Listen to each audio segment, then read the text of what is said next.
This is Nigeria. I'm not when we giving get to a the States, damn. it will be different. No, you want me to live like a Nigerian woman. I'm not. I am American. And damn it, I said it from the beginning. Is it your apartment or our apartment? It's mine. I thought it was a guy we was talking to. Matter of fact, thank y'all for coming. I'm done. Thank you. Take your ass to the apartment. I want to go. I want to be away from you. There's not going to be a marriage. I'm sick of it. Why did you act like that? Shut up! Why would you want to take up for strangers you do not know? Why would you do that right now? Why would you do that? Buckle up, folks. Angela kicks off with a bang, airing her frustrations about Michael's unannounced introduction of female friends, which sparked a major spat despite his apologies. Her disappointment is palpable as it shakes the foundation of trust they've built, setting the stage for an episode filled with cultural clashes and personal drama. And guess what? There's more spice coming up.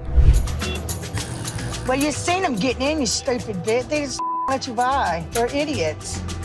Yesterday, Michael took me to meet some friends of his, which he didn't tell me were women. You know, we got in a huge fight about it. And even though he's apologized, I'm still upset. We're gonna get... Hang on to your seats. At the market, Angela's faced with expectations to fit into traditional Nigerian wife roles, but she's having none of it. When Michael hints she should cook, she claps back, highlighting her American independence and challenging the traditional norms head-on. It's a cultural tug-of-war that's just heating up. Stick around for the fireworks. Mom's coming for dinner with us. Okay, cook on what you know how to cook. After what happened yesterday, I want Angela to be happy for the wedding. So I asked my mom and Auntie Bisi are coming to the apartment to talk about our wedding planning. We need to serve the food for dinner. We are in Nigeria. You won't believe your eyes. As they dive into wedding planning, Angela puts her foot down against being the typical Nigerian bride, refusing to serve and adhere to local customs even in her own apartment. She stands her ground, championing American ways in their shared space, which sends a clear message about her non-negotiables. The next scene, it's a doozy. It will be different. No, you want me to live like a Nigerian woman. I'm not. Me picturing the wedding lifestyle, married lifestyle. I think my wife should be the one cooking, but I'll also assist, but mostly to be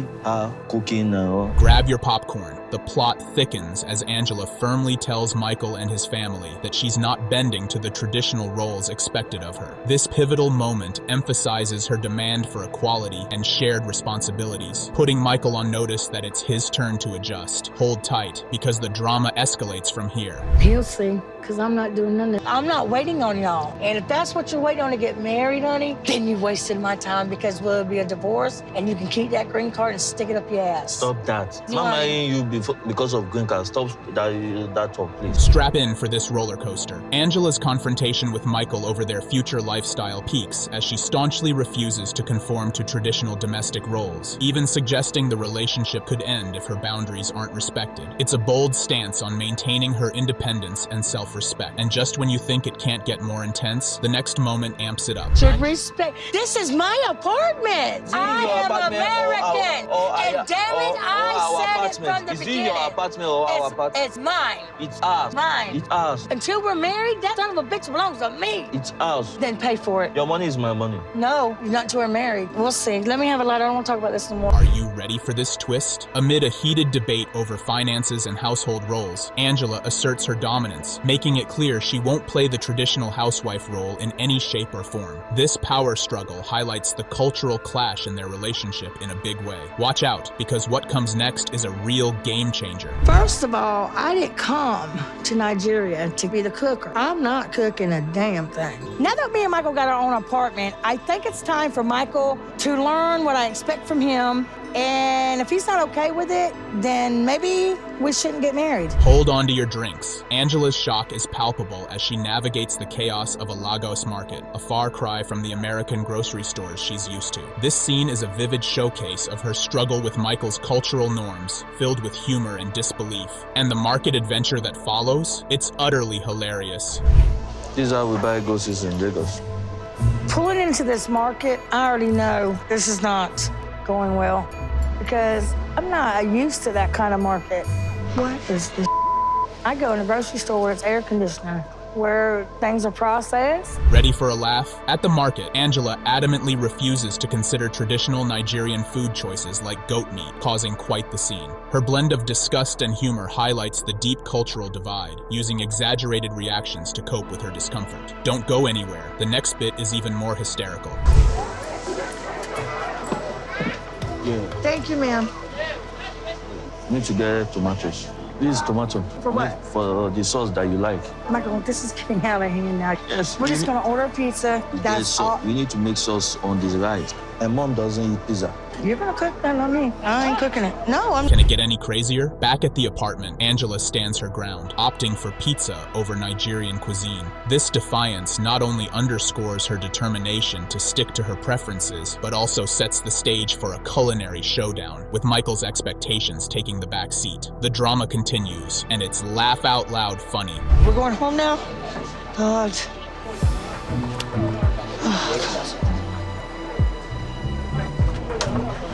Oh, God. You don't want some meat? Let's go, let's get meat. No. You are getting goat. No, we're not. I'm not going down there and getting no goat's meat. Guess what's next? The dinner with Michael's family turns into a cultural clash over pizza versus Nigerian food, where Angela uses the meal to assert her American lifestyle will dominate their future together. This not only challenges traditional norms, but also spices up the evening in unexpected ways. The anticipation builds as the next scene promises even more surprises. Goat head sitting there. I'm about to throw up. Just imagine it. Oh, God. Sorry. Some things I can't do, man. I can't live like this. God, thank you for the United States of America. Thank you. Belle. Sorry. Sorry.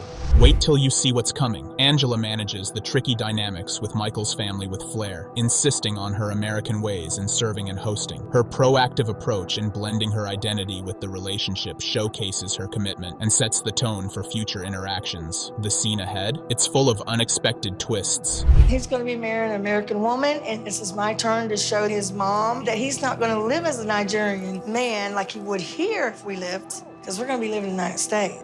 Doing good there, ain't you? It's not common, yeah. Husband helping in the kitchen like that. I'm kind of excited to see how Mama... And there's more. The episode wraps up with Angela and Michael hashing out the role of cooking in their marriage, with Angela making it crystal clear she won't be confined to traditional roles. This lively discussion caps off their ongoing cultural adjustments and personal growth as they edge closer to marriage. And believe it or not, the next part is even more captivating. I feel bad because I haven't even told Michael what the gynecologist said back at home, and that is that I might have cancer. And if I do have cancer, I'm not going to be able to tote a baby for Michael. I can't keep hiding this from him too much longer, so I just need to tell him. This is good. I didn't. The tell-all hits the ground, running with an eyebrow-raising question right out of the gate. Do your parents know you're married? Is met with a jaw-dropping no, spilling secrets before the ice even has a chance to melt. This juicy tidbit is just a teaser for the roller coaster of revelations to come. Do your parents know you're married? No, my parents don't know that I'm not. What were you thinking as you were watching some of the events that played out in your relationship? I definitely feel like I'm the worst person in this room. The heat cranks up a notch as someone confesses to being possibly the least popular person in the room. The tension escalates quickly as one person admits to feeling like the worst participant in the discussion. This moment of raw honesty is countered by someone else's cheeky remark about not physically being in the room, which slices through the tension with a dash of humor. Buckle up, because the emotional whirlwind is just picking up speed. Oh my God. Technically, I'm not in the room. Okay. Alina was nodding in agreement. Yeah, because that's true. Nothing really changed, so... Wow. Oh. Why do you think that Stephen is the worst person in the room? The air thickens with accusations, turning the spotlight sharply on questionable actions. The discussion turns to problematic behaviors, with pointed fingers regarding inappropriate communications with the opposite sex. The accused stands their ground, defending their honor by highlighting recent sacrifices, like the heroic deletion of a Facebook account. The plot thickens, and you'll definitely want to stick around for the juicy details up next. It's kind of communication with opposite sex, and Steven doesn't listen to me, and he doesn't want to see my point of view. I am listening to you, and I love you, and your opinion means so much to me. It's just, I feel like right now you're like really putting me on the spot. Digging deeper, the interrogation continues, unearthing not just skeletons, but entire graveyards from closets. The conversation deepens with probing questions about continued inappropriate interactions online, revealing ongoing issues despite previous commitments to change. Hold on to your popcorn, folks. The revelations coming up are real doozies. Play out during the season? Are you still talking to girls online? Steven, why do you keep talking to her in Russian? Because I want to make sure she's okay with it, because I'm already... Language barriers and cultural quirks add a layer of complexity to an already spicy dialogue. Misunderstandings and cultural differences come to the forefront in a multilingual dialogue, adding an international flavor to the drama. Strap in. What's coming next adds even more spice to this global gumbo. I've been talking... I want to make sure everybody realizes, okay, we're laughing, but they're married. Oh, yeah. Okay? Eileen and I had gotten in a fight recently, and I was really frustrated. Last week, probably about 9 girls were sending me inappropriate A messages. confession about personal misconduct drops like a bomb, sending shockwaves across the room. A startling confession about receiving and responding to inappropriate messages from other women unfolds, raising eyebrows and blood pressures alike. Keep your eyes peeled, because the fallout from this bombshell is about to explode. Boobs and naked pictures. I started responding back, you know, kind of encouraging that. They reached out to me, and then I foolishly started sending pictures of myself and things like that, you know. What Yeah. kinds of pictures? In a sea of drama, a lighthouse of love and perseverance shines brightly. Amidst the turmoil, a story of love and perseverance shines through. Jenny's heartfelt expression of relief and joy about her marriage reminds everyone why they're really here. But don't wander off just yet. There's more family drama on the horizon that you won't want to miss. I didn't give up, and we made it. And now nobody can stop us. Nobody can break us apart, and we will be there. And they can't throw me out of India. I think you guys deserve a round of applause, don't you all think? Yes. Because it has been quite a road. Once more, we circle back to the theme of secrecy with a question that echoes through the halls of unresolved family issues. The issue of secrecy returns with a recurring question about parental knowledge of a marriage, sparking whispers and nervous glances. Fasten your seatbelts. We're diving deeper into family feuds in the next clip. Do your parents know you're married? No, my parents don't know that I'm married. We were so afraid that if he went ahead and told them, they would have came and stopped it, and we wouldn't be married right now. Yeah. Juggling two worlds, the personal conflict of balancing family obligations in the States with a life abroad is more than just a logistical challenge. It's a heart-wrenching drama. The personal dilemma shared about balancing family obligations in the United States with a life abroad pulls at the heartstrings and stirs the pot of emotional stew. The emotional roller coaster doesn't stop here. More ups and downs are just around the corner. I feel like I'm constantly conflicted because I want to be with them, and I know I'm missing out on a lot of things. And I have a new family, too, that I'm trying to blend together. In some ways, I'm a little concerned that him spending the next weeks back home and then, welcoming Cassidy's new baby, is he gonna feel more of that need to stay? A clandestine meeting with an ex just days before a life-altering event stirs up a cocktail of past regrets and current challenges. A last-minute consultation with an ex brings past issues to the forefront just before a major life decision, serving up a mix of advice and admonitions. The intrigue deepens in the next moment with a face-to-face meeting that promises fireworks. Just 2 days before Steven left to meet up with Alina in Turkey to marry her, he chose to meet up with his ex-girlfriend, Vanessa, for some relationship advice. Let's see how that conversation went in this never-before-seen clip. Thank you for agreeing to meet with me.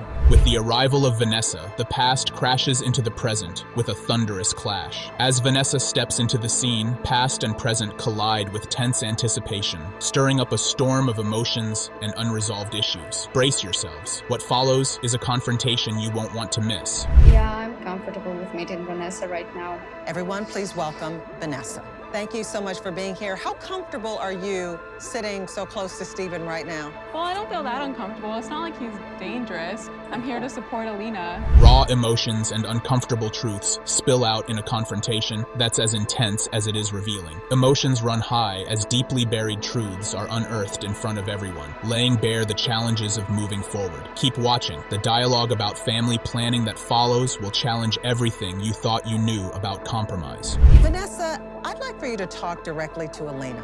What do you think she should do? The things that I'm hearing, how he has 9 girls he's spoken to, that he wants to have a threesome. Why is he trying to convince her to do this? Alina, who has never been with anybody else. Alina, who is young and sacrificing so much to be with him. Like, I know a divorce is so difficult, and Conversations about expanding the family uncover layers of personal and cultural complexities. Discussions about future family plans reveal deep-seated cultural and personal differences, sparking a debate that's as passionate as it is pivotal. Stay tuned. The conversation that ensues will delve even deeper into the heart of what makes a family. I've been thinking of adoption, but the more I think about it, I kind of like the idea of a baby. Baby. Like in vitro or something. Oh, you'd want to go that route? The ongoing debate about how to grow their family continues to stir the pot, revealing a tangle of familial expectations and personal desires. As the debate over adoption versus biological children continues, familial expectations and personal desires clash, exposing the deep roots of cultural and personal identity. Don't go anywhere. More insights and emotional revelations are just moments away. Feel that it is okay if Sumit and Jenny get married? She's saying that she won't accept it. Okay. Is there anything else you want to say? Guess who's a jack of all trades? Mike introduces himself as a 34-year-old from Thiels, New York. He's not just your average IT guy. He also swings a firefighter's hose on the side, showcasing his knack for multitasking between tech support and saving kittens from trees. Buckle up, because Mike's personal life is just as packed. My name is Mike. I'm from Thiels, New York, and I'm 34 years old. My primary job, I'm an IT support technician, and I volunteer as a firefighter. I'm not too outgoing, so I kind of keep to myself most of the time, so that's fine with me. Ever seen a grown man geek out over Legos? Well, you're about to. Mike gets into the nitty-gritty of his hobbies, like assembling a Lego McLaren race car, which he says helps him unwind and refresh his brain. It's all fun and games until someone steps on a Lego, right? Stay tuned. The family drama unfolds next. 21. For fun, I'd like to build models, build Legos. This is a McLaren, it's a race car. It's gonna be so cool. Makes me happy just to let loose. Who says living with your dad and grandpa isn't cool? Mike spills the beans on his home life, helping out with his 94-year-old grandfather while juggling personal space issues. It's a full house where privacy is more myth than reality. Watch as Mike dives into the murky waters of his romantic history next. Currently, I still live at home with my dad and grandfather. Who's hungry? I have 2 younger brothers, but they have their own families. So I help my dad take care of my grandfather because he's 94. We gotta check his sugar, put him to bed, get him undressed, things like that. Pop, you ready for your hearing aids? I hear what I want to hear, believe me. You're very stubborn, Pop. Red stuff. Mike takes a stroll down memory lane, but it's more of a short jog. He hasn't had a serious girlfriend in decades, with his last real fling back in high school. Ah, the good old days. But fear not, the plot thickens with how Mike flipped his love life upside down with just a swipe. Just switched it over to Colombia, and I met someone that made my dreams come true. My girlfriend's name is Jimena. She's 24 years old, and she lives in Pereira, Colombia. And she's the most beautiful woman in the world. When I first got the notification that Jimena swiped right, I was just like, wow, is this really happening? I had to pinch myself. Talk about a game changer. Mike tweaks his dating app settings and voila, enters Jimena from Colombia, claiming the title of most beautiful woman in the world in his eyes. This is the start of something big, folks. Grab your popcorn, because Mike's leap towards love is up next. My love of my life. So I'm leaving for Colombia in a week. I can't stand to be apart from her anymore. I'm just so ready to get to hold her and hug her and be with her in person. And he's off. Mike is buzzing with excitement about his trip to Colombia to meet Jimena for the very first time. It's all hearts and flowers, but let's be real. Long distance has nothing on actually being there. Next up, Mike shares more about saving cats and dishing out brotherly advice. High school, I've been a volunteer firefighter. I take pride in helping people, helping my community. My younger brother, Steven, also joined as well. Here we go. We're very close. And he kind of acts kind of like the voice of reason for me, but we definitely don't look alike. My brother is about... Mike the hero, both at home and in the firehouse. He prides himself on his volunteer firefighting and his brother's grounded advice on not rushing into marriage. It's like a reality check with a side of sibling rivalry. Don't go anywhere. The emotional roller coaster is just getting started. My mom passed away from stage 4 colon cancer, and that was a really rough time in my life. Sometimes I would get too emotional, I would get angry, I wasn't really opening up to anybody. But Jimena changed my whole life around. So from there, I just started opening up more and more. And this is like the happiest I've ever been. So Brace yourself for a tearjerker moment. Mike opens up about the loss of his mom and his emotional battles thereafter. It's Jimena who brings a ray of sunshine back into his life, helping him find happiness again. But hold on to your seats, because Mike's proposal plans are up next, and it's a doozy. She would move in with me, Dad, and Pop. That's a lot. Just gotta think about this, man. Steven has some good points, but it doesn't change the way I feel about Jimena. I love her, trust her. She hasn't really given me much to not believe about her, so I just really want to go for it. I have over time watched my friends, my brother. Here comes the whopper. Mike is thinking marriage bells and proposals. His brother throws in a hefty dose of reality, urging caution. It's all love and big decisions, but will Mike take the plunge or pump the brakes? You'll want to stick around for this. It's the climax of his pre-trip saga. My past relationships, they've consisted of, that's really a tough question. I haven't really had a relationship in the past 20 years or so. There you go. Okay. It's leaking here. Oh, sorry about that. A little bit. In high school, I had Can you believe this? Michael's surprise gift lights up the scene. Michael reveals the suits he bought for Angela. He shows Angela 2 suits, expressing his excitement about wearing them for their wedding. Angela's reaction is positive, recognizing the suits as expensive. Just wait until you see what happens next. It's a doozy. Yes, 2 of them. Are you serious? Yes. Angela bought me 2 suits. I feel so excited about it because it's been like more than 5 years I've worn suits, and it's amazing. See? Check this out. The anticipation builds as Michael makes a controversial decision. Michael plans to introduce Angela to some expatriates. He explains that they are people who have lived in America and can share their experiences, which makes him feel a bit nervous about how Angela will react to the idea. You won't believe her reaction. It's coming up, and it's a real eyebrow raiser. Today, I'm taking Angela to see some expats. They all live in America at some point, and hearing about life in America from them, I feel a little bit nervous. How do you feel about moving to Georgia? What I know is that the part where my fiancé lives, I think... Get ready for this curveball. You won't believe what Angela says next. Conflict arises over Michael's choice of new acquaintances. Angela questions why Michael would take advice from strangers about living in America instead of discussing it directly with her, showing her disapproval of his decision. Strap in, because what's coming next is even more jaw-dropping. We're going to meet some people who have lived in the States. What would I care about people living in the States? I live there myself. There's this guy named Dawa.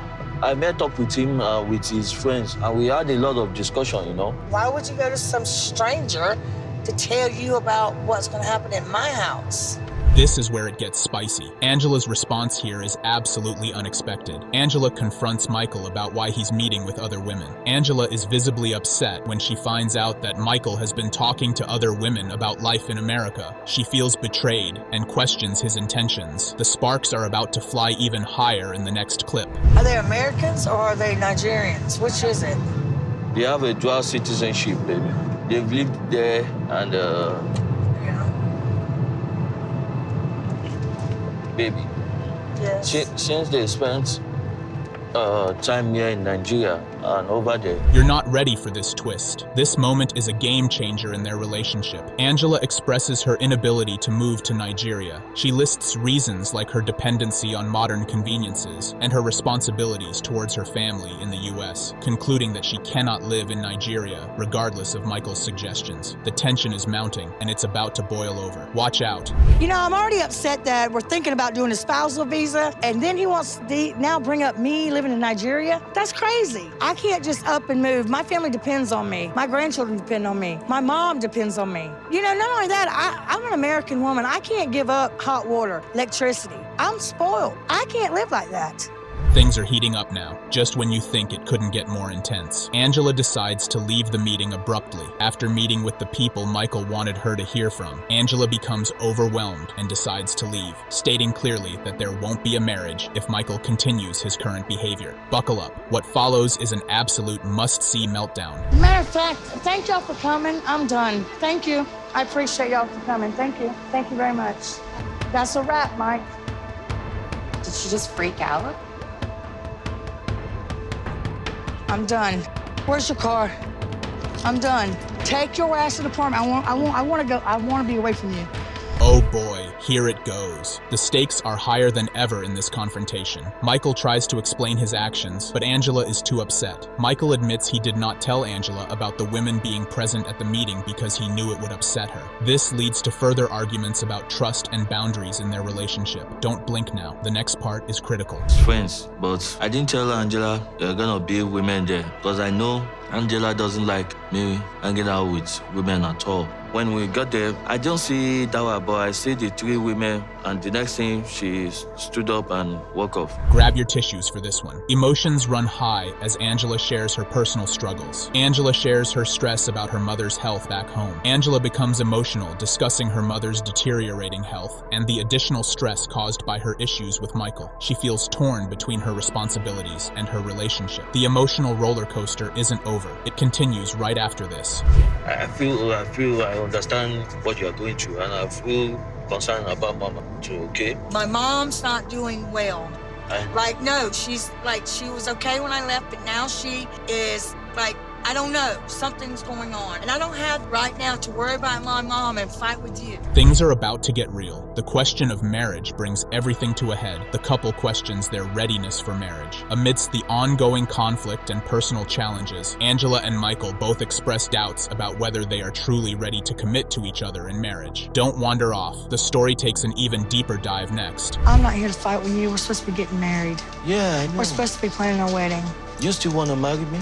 Yes, Michael, but this is what in the back of my head, are we ready to get married, Michael, like this, spousal? Are we made for each other? You know what I'm saying? I know we are ready. Fasten your seatbelt for this conclusion. This could be the turning point for Angela and Michael. Angela reflects on her situation and doubts about Michael. As she contemplates her return to Nigeria and the ongoing problems with Michael, Angela fears for her mother's health and whether Michael is the right partner for her at this challenging time. Hold on, because the dramatic finale is just around the corner. I'm scared that I might not see my mother again. This trip here is really to see if Michael's ready to be a husband, my husband. And right at this moment, I don't see it.